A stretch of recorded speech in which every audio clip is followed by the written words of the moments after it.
Assalamualaikum warahmatullahi wabarakatuh. Alhamdulillahi haqqa hamdihi, wassalatu wassalamu ala khairi khalqihi Muhammadin wa ala alihi wa sahbihi min ba'dihi, amma ba'du. Sahabat-sahabatku yang dimuliakan oleh Allah, kalau kita bahas masalah toharoh itu ada dua, yaitu toharoh minan najasati dan toharoh minal hadasi. Adapun toharoh dari hadas itu juga dibagi dua, yaitu bersuci dari hadas kecil dan bersuci dari hadas besar. Kalau bersuci dari hadas besar itu bisa dengan mandi atau dengan tayamum. Di sini akan kami membahas tentang toharoh dari hadas besar, yaitu dengan mandi.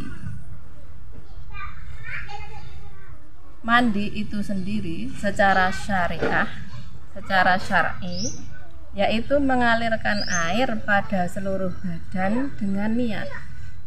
Karena mandi wajib, berarti harus disertai dengan niat. Seluruh tubuh, kulit, rambut, semua harus terbasuh dengan air ketika mandi besar. Ya. Adapun perkara yang diwajibkan mandi besar yaitu seperti jinabat, keluar mani, haid, nifas, wiladah, dan orang yang meninggal dunia atau al-maut. Mujibuhu khuruju manihi wa duhulu hasafati farjan. Ya, yang pertama yaitu jinabat. Jinabat itu ada dua. Ada kalanya keluar mani atau sperma, ada kalanya masuknya hasafah ke lubang kemaluan atau farji, baik kubul atau dubur, walau dari orang mati atau hewan, atau secara dipaksa, lupa, atau tidur. Meskipun tidak keluar mani, itu tetap diwajibkan mandi. Pokok hasafah masuk ke lubang kemaluan, seperti keterangan di atas tadi, meskipun tidak keluar mani, wajib mandi. Sekarang yang kedua yaitu haid. Al-haidu wal mu'tabaru fihi wa fima ya'ti intiqaihi ma'al qiyami ila sholati wa nahwiha. Haid yang dibilang-bilang atau al-mu'tabar dalam haid yaitu setelah terputusnya darah haid dan hendak mengerjakan sholat atau ibadah lain yang butuh suci. Jadi seorang wanita jika sudah terputus dari darah haid, sudah berhenti dari darah haid, hendaklah mandi suci. Kenapa? Biar sholat atau ibadah lain yang membutuhkan suci itu bisa sah. Adapun darahnya haid itu paling sedikit 1 hari 1 malam atau 24 jam. Dan darah haid paling banyak itu adalah 15 hari 15 malam. Sahabat-sahabatku yang dimuliakan oleh Allah, kemudian perkara yang mewajibkan mandi yang berikutnya yaitu nifas. Nifasun likaunihi damu haidin mujtami'an. Nifas itu apa? Nifas itu adalah darah haid yang terkumpul dalam rahim seorang wanita ketika wanita itu hamil atau mengandung. Darah itu nanti keluar setelah bayi itu lahir. Adapun paling banyaknya nifas